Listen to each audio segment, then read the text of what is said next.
DC, wake up! One of our trench giants is fighting to come back right when we need it most. Our franchise quarterback just dropped words that'll break your heart but show his true character. And our division rivals roll into town Saturday all banged up while sitting one win away from clinching. This ain't a coincidence. It's the perfect opportunity. Stick around till the end, or you'll miss how it all ties together to give us a golden shot against Philly. Smash that like, hit subscribe, and check the pinned playlist in the first comment so you don't miss a thing on this ride. News 1.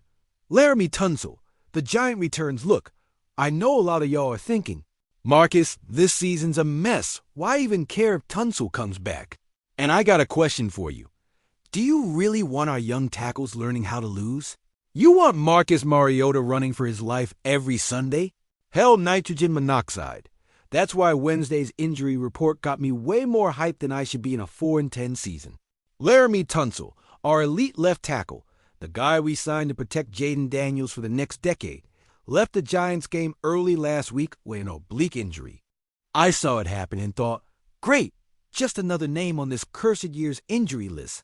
But by Wednesday, he was back on the side field as a limited participant. You know what that means? When your elite tackle, the guy making millions, is grinding to get back in a lost season, that says something about the culture Dan Quinn and Adam Peters are building here. Now let's be real for a sec. An oblique injury ain't no joke. That's one of those core muscles you use on every single snap as an offensive tackle. Every bend, every twist, every explosion off the line, that oblique's working. And Tunsil's going to be facing one of the nastiest D-lines in the league. Let's talk tactics. Without Tunsil last week, we saw Andrew Wiley shift to left tackle. And while Wiley's a solid vet, he ain't Laremy Tunsil. The difference between having Tunsil out there and a backup is like driving a Benz versus a Kia. Both get you from point A to B, but the ride, totally different. He doesn't have Jayden's wheels to escape pressure, doesn't have that Houdini magic to make defenders miss in the backfield. Mariota's a pocket passer who needs clean protection, and Tunsil gives him that on the blind side. But here's what's really got me fired up. Remember what I said about the Eagles' injury report. Let me connect the dots. Lane Johnson, their all-pro right tackle, didn't practice Tuesday or Wednesday with a foot injury. And Yalen Carter, their beast of a D tackle, is dealing with shoulder problems on both sides. You see where I'm going with this? If Tunsil's back and the Eagles are missing their top trench guys, this game looks completely different. I believe Adam Peters and Dan Quinn see the same thing I do. This is a golden chance to build momentum heading into the offseason. A win over Philly, even with Mariota under center, even in a lost season, would be HUGE for this young team's morale. And here's the question I need y'all to answer in the comments. Would you rather Tunsil sit the last 3 games to be 100% for training camp? Or do you want to see him out there giving it all even in a lost season? Free agency, how we fix this mess. But I'm telling you, how we finish matters. The culture we build in these last 3 games will shape how we start next season. Battling in the trenches even when the playoffs are out of reach. That's how you build long-term success. So yeah, I'm hyped about Tunsil's progress. I'm hyped about the chance to see him dominate whoever Philly lines up across from him Saturday. Wait till you hear this, because what Jayden Daniels said Tuesday broke my heart as a Commanders fan. And I know it hit y'all too.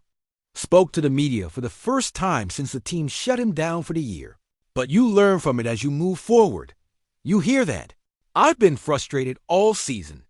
Not just because of the elbow. Not just because he's missing the last 3 games. The whole season. And you know what? He's got every right to be. First, it was the left knee sprain that cost him time. And then, on November 2nd, Jayden Daniels only made 7 starts this season. 7. In a year where we're supposed to build on last season's momentum, where he was supposed to take that sophomore leap, where we were supposed to compete for another division title. Instead, we're 4-10, and our QB's watching from the sideline. But here's what's got me even more fired up about Jayden, and it's something the Cowboys and Eagles should be scared to hear. Even though he's shut down, even though he can't play, Daniels is staying on the active roster and practicing with the team. I'll be out there doing whatever they need me to do. Jayden said. "If I gotta run scout team, I'll have fun with it and get the best looks." You heard that? This man, who could easily say, "I'm going home, I'll rehab, see y'all in April," is saying he's gonna run scout team. He's gonna pretend to be Jalen Hurts on Saturday. He's gonna pretend to be Cooper Rush on Christmas. He's gonna give our defense the best looks possible to get them ready. That's what separates good quarterbacks from great ones. Tom Brady did that. Peyton Manning did that. Patrick Mahomes does that. Real leaders don't disappear when they can't play. They find other ways to make the team better. Not feeling sorry for himself. Not blaming anyone. Getting better. Using this time to study more film, understand defenses better, work on his mechanics as much as his elbow allows. Now, let's talk about the elephant in the room. Was shutting him down the right call? I think IT was. And here's why. That elbow injury was brutal. We saw the footage. We saw his arm bend in ways arms aren't supposed to bend. Dan Quinn and the medical staff made the right call, even if it hurts. And that experience, that frustration he's feeling now, is going to make him a better player long term. Great quarterbacks in this league have all dealt with injuries. Aaron Rodgers broke his collarbone. Joe Burrow shredded his knee. Mams dislocated his kneecap. And they all came back stronger, smarter, hungrier. Jayden's going to do the same. Plus, this season showed us how important QB depth is. Mariota's been solid, but the gap between having Jayden out there and not is the difference between playoff contender and draft pick hunter. That's just the reality of today's NFL. And now think about this. Jayden's going to have a full off-season to heal, train, and prep. He won't be out there scrambling in meaningless December games. He'll be in the weight room, on the practice field, watching film, getting ready to come back in 2026 like a man on a mission. The Eagles just won a Super Bowl with Jalen Hurts. The Cowboys have Dak Prescott on a monster deal. The Giants, well, they're the Giants. But us? We've got Jayden Daniels, a 24-year-old quarterback who already took us to a championship game, who's got all the talent in the world and now has a fire in his belly after a frustrating season. So yeah, this season sucks. Yeah, it's tough seeing Jayden on the sideline. He's going to come back stronger, smarter, hungrier. And when he does, the rest of the NFC East better watch out. Here's my question for y'all. Should Jayden have kept playing, or do you agree with the decision to shut him down? Here comes the real wild part of all this. Because while we're dealing with our own injuries, Philly is one win away from clinching their second straight NFC East title. Just one win or a Cowboys loss, and they're division champs again. And guess who they play first?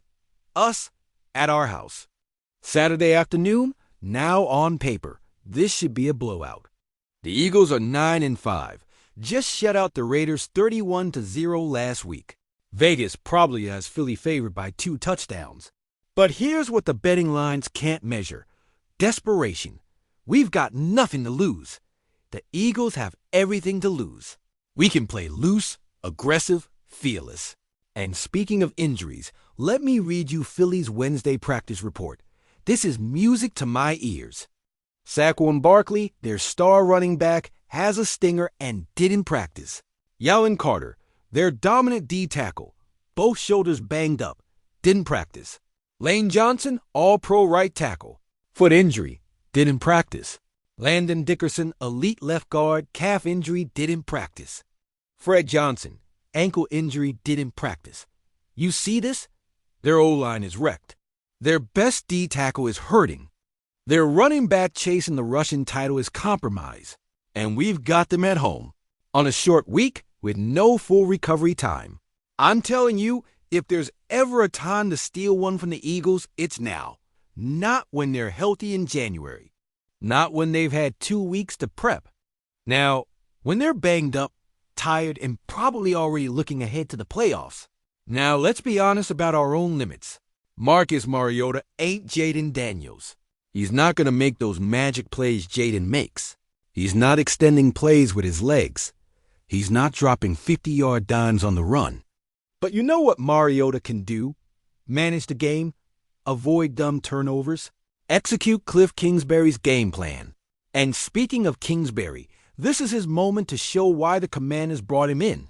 With Jayden out and limited talent, he's got to get creative. He's got to scheme up plays that put Mariota in a position to succeed. He's got to use Terry McLaurin in unique ways.